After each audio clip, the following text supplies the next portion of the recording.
OJ Simpson is one of the greatest running backs in the history of the NFL, and might have been the greatest running back of all time at the time that he retired. With the Buffalo Bills, he was nothing short of a legend, and no one wore his number 32 jersey after he retired. And it's not hard to see why when you watched him play. Conversely, the jersey was reissued in 2019 and again in 2024. And it's not hard to see why when you watched him do things not related to football. As a running back, though, OJ was unstoppable. In 4 of his 9 seasons with the Buffalo Bills, he led the league in rushing yards and had a 2,000-yard season in 1973, becoming the first and only player in NFL history to accomplish this feat in a 14-game season. By the time his time in Buffalo was done after 9 seasons, before getting traded to the San Francisco 49ers on his last legs, he had 10,183 rushing yards, being one of just 2 players in NFL history at the time, alongside Jim Brown, to eclipse the 10,000-yard mark. His numbers were so out of this world and so extraordinary that it was thought for a while that no one would possibly touch him. The next closest running back in Bills history, from a rushing yardage standpoint, was Ray Carlton, who played for the team from 1960 to 1967 and had 3,368 rushing yards. If you triple his yardage, he still would not have as many yards as OJ Simpson had in Buffalo. And remember, Carlton was second all-time in franchise history. Even through the 1980s, while Joe Cribbs surpassed Carlton and had 4,445 yards in 6 seasons with the Bills, he wasn't even close to 50% of the way there to passing Simpson. Prior to the 1990s, saying that OJ Simpson was the greatest running back in Bills history was like saying that the sky was blue, especially because no one was coming even remotely close to him from a yardage standpoint. And then came this man right here. Enter a second-round pick out of Oklahoma State from the 1988 NFL Draft named Thurman Thomas, who took the NFL by storm and helped the Bills make it to the Super Bowl in 4 consecutive seasons from 1990 to 1993. Don't ask how they did in those games. Thomas was sensational for Buffalo, making it to 5 consecutive Pro Bowls from 1989 to 1993, being named an AP First-Team All-Pro in back-to-back seasons in 1990 and 1991, and winning the MVP and Offensive Player of the Year award during that 1991 season, all while leading the NFL in yards from scrimmage in 4 consecutive seasons from 1989 to 1992, becoming just the 3rd player in NFL history, alongside Eric Dickerson and Jim Brown, to accomplish this feat. And aside from being dominant in his prime, he also had an insanely long prime, as he was super consistent. In 8 consecutive seasons from 1989 to 1996, he had over 1,000 yards rushing. No Bills running back had even come close to touching OJ Simpson's franchise rushing record. I mean, the man was one of the greatest running backs of all time. But Thurman Thomas had a chance to do it. He had a chance to knock the juice loose. So what happened when Thomas got that moment and overtook OJ Simpson atop the franchise leaderboard? Well, this is where things get incredibly dicey, and where a giant controversy emerged between the Buffalo Bills and the NFL that needs to be dissected roughly 30 years later. Because in 1996, when OJ Simpson's record was dethroned and Thurman Thomas became the all-time leader in rushing yards in franchise history, let's just say that the Bills and the NFL had very different ideas for what should happen, with the 2 sides going at it in a feud that we need to break down today. Because this is the story behind the drama between Thurman Thomas, Marv Levy, the Buffalo Bills, and the National Football League, and the very bizarre way that the record was handled.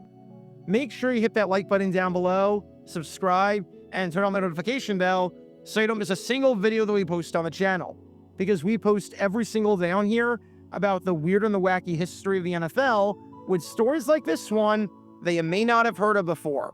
So if you like that sort of stuff, then this is definitely the place for you. Thanks in advance for liking and subscribing, and for helping us grow this community.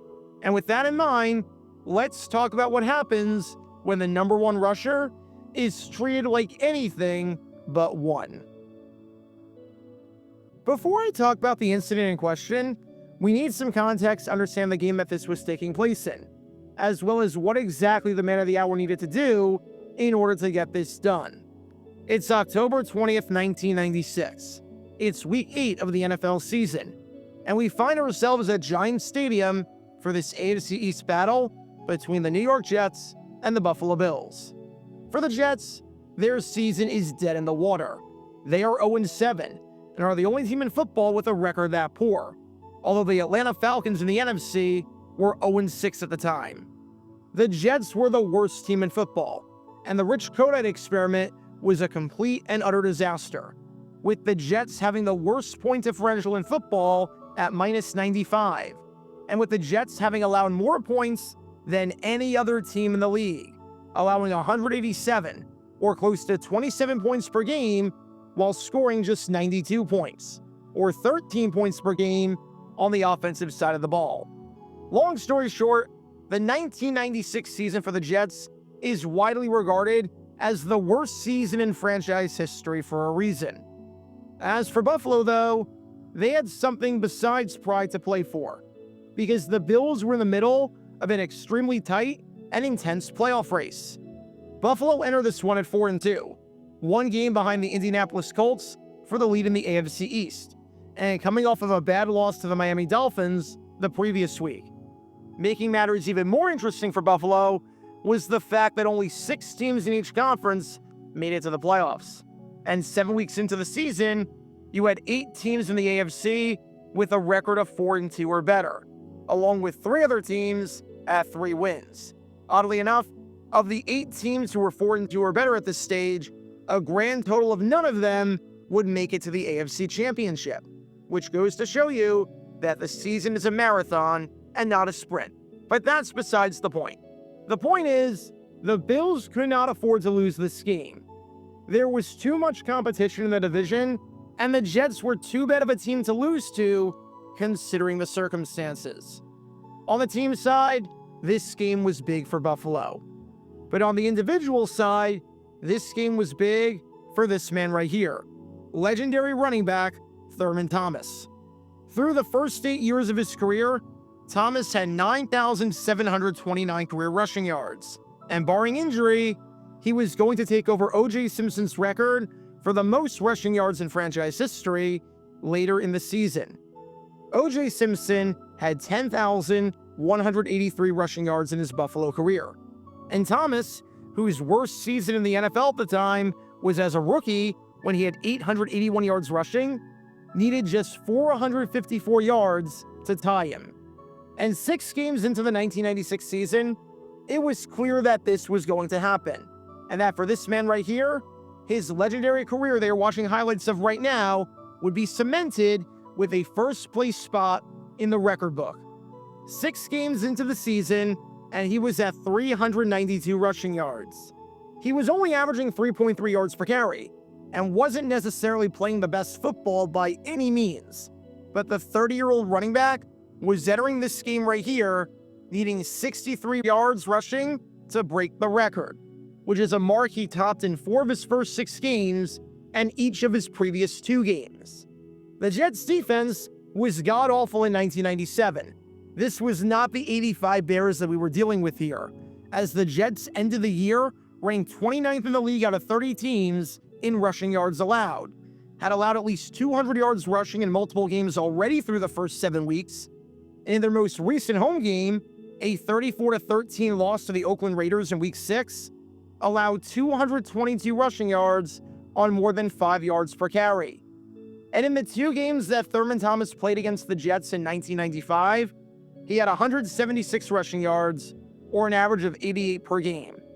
In other words, it was more likely than not that during the Jets game, Thurman Thomas was going to make history and cement himself as the all-time leader in the history of the Buffalo Bills franchise in rushing yards.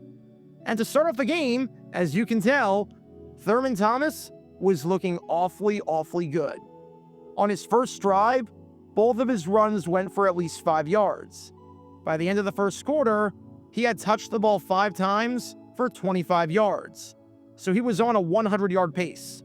He had 8 carries in the first half, all of which went for at least 3 yards. So Thomas was not getting stuffed at or behind the line of scrimmage whatsoever. And at halftime, Thomas was at 42 yards, just 21 yards away from breaking the record. Barring injury or the Jets getting some help from Magic Beans at halftime, we knew that Thomas was going to break the record during this game. And on the very first drive of the third quarter, he was about to do it. Thomas got the ball on 3 straight plays, picking up 17 yards on those 3 carries. He's at 59 yards for the day. If he gets 4 more yards across the rest of the game, just 4 measly yards, he's got the record from OJ Simpson. And with that, on the 4th play of the drive, the Bills decide to keep feeding the hot hand, and they decide to give the ball to Thurman Thomas. And that's when this happens. Roll the tape. Some confidence. 2nd and 5. Here's Thomas again, and he has the record. He just broke OJ Simpson's career rushing record for the Buffalo Bills. And that record was 10,183 yards, just surpassed by Thurman Thomas. And where do they go, Charlie? They run a draw, and with that draw, they go right inside behind Kent Hull, working right there against Matt Brock. Right up inside. Reuben Brown, Ostrowski, and Kent Hull made that one happen. And a first down at the Jet 34-yard line. Congratulations to Thurman. Here's his replacement, Derek Holmes. And it's not there. Okay, so you're probably thinking to yourself after watching that, what's the problem? NBC was on the ball with it, and they knew the situation and what was unfolding. This wasn't a situation like the bizarre ending to a Sunday Night Football game involving the Seattle Seahawks, where the franchise rushing record was broken and no one batted an eye or had a care in the world. You can learn more about that by clicking the card in the upper right corner. Thomas got the record, NBC brought it up on the broadcast, and the game continued. What's the big deal? Well, this is where the Bills and the NFL got into a major spat and had a pretty big disagreement on what to do. Because after Thomas had that 9-yard run, NFL officials wanted to stop the game and recognize him. They wanted to replace the football, have him keep the ball as a memento because this was history that we were talking about here, and they wanted to hold a ceremony honoring Thomas as the all-time leader in Bills history in rushing yards, as well as moving into 7th place all-time in rushing yards in NFL history, only behind Walter Payton, Eric Dickerson, Tony Dorsett, Jim Brown, Franco Harris, and John Riggins. It's funny that the NFL was the one that wanted to draw attention to Thurman Thomas surpassing OJ Simpson, because number one, this would be a pain in the butt for the broadcast partners, because if you stop the game for a ceremony, the game gets delayed and takes longer, and the longer the game takes, the harder it is for the affiliates to get back to their regular programming after football is done, taking off sponsors in the process.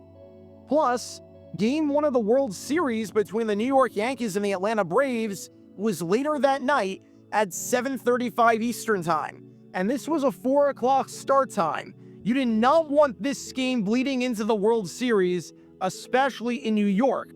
I can tell you that much. So you would think that the NFL would not want this whatsoever because NBC would be ticked off. And number two, by having a ceremony for Thurman Thomas surpassing OJ Simpson, it reminds people that OJ Simpson played in the NFL. And the last thing that the NFL wanted to do in 1996 was associate themselves with OJ Simpson. The NFL likes to pretend that OJ doesn't exist. And I think we all know why that's the case. So if I said that one side wanted to stop the game and have a ceremony, and the other side said no, you would think that the roles were reversed. And I'd be remiss if I didn't bring up the elephant in the room, which is the fact that this game was taking place at Giants Stadium, as in the home stadium of the Jets and not the home stadium of the Bills. Now, if this was a piece of legitimate NFL history that we were talking about, and this person was becoming the all-time leader in league history in a specific category, that's one thing. If this run by Thurman Thomas meant that he just surpassed Walter Payton and became the top rusher in NFL history, fine.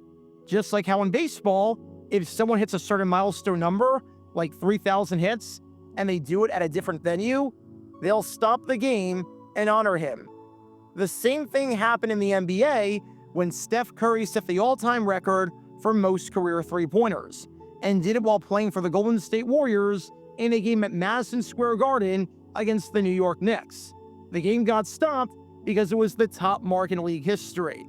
Or when Alex Ovechkin set the all-time goal-scoring record in NHL history and surpassed Wayne Gretzky.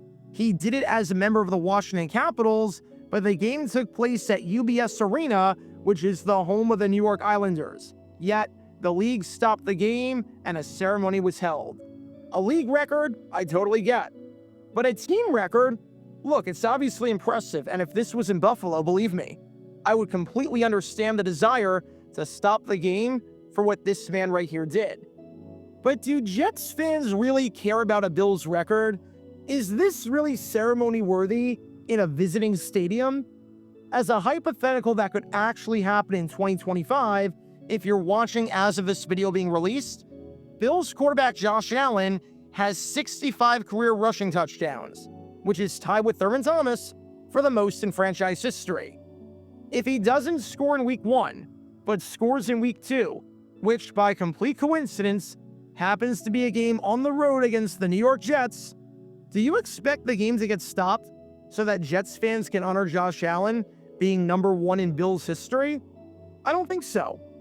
But for some reason, the NFL wanted to draw attention to this and wanted the game to be stopped so that Thurman Thomas could have his moment.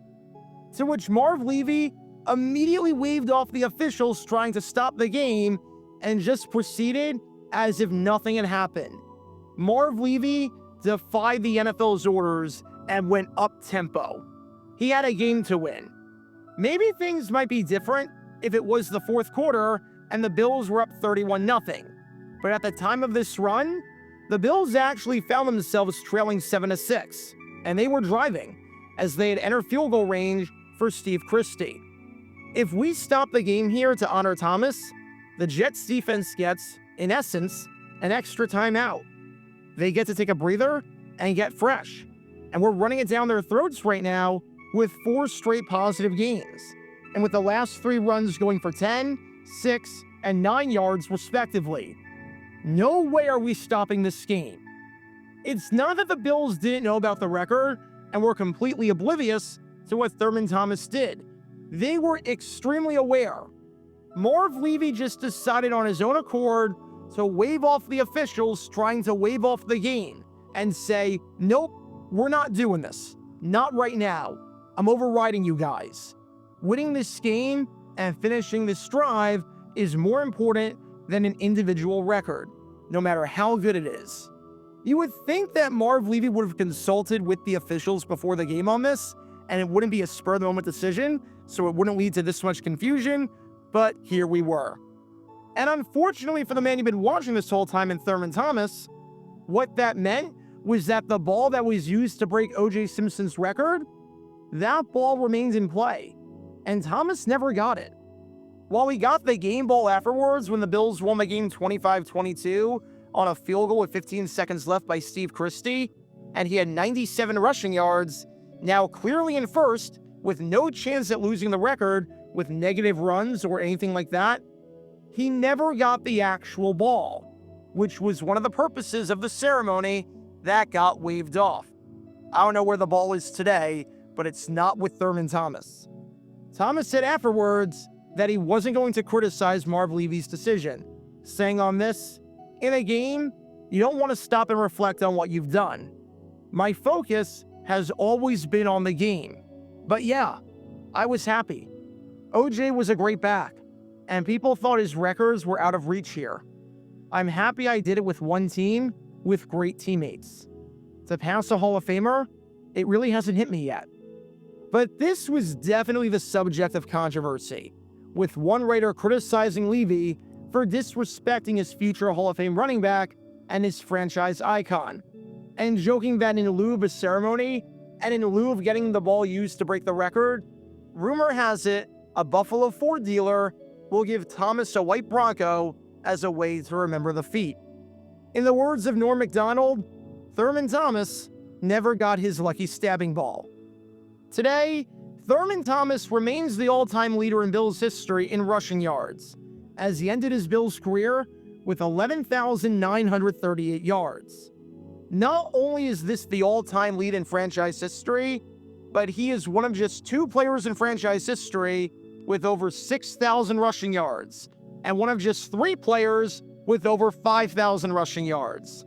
The closest guy to Thomas right now is Josh Allen, who has 4,142 rushing yards, so he still has a ways to go.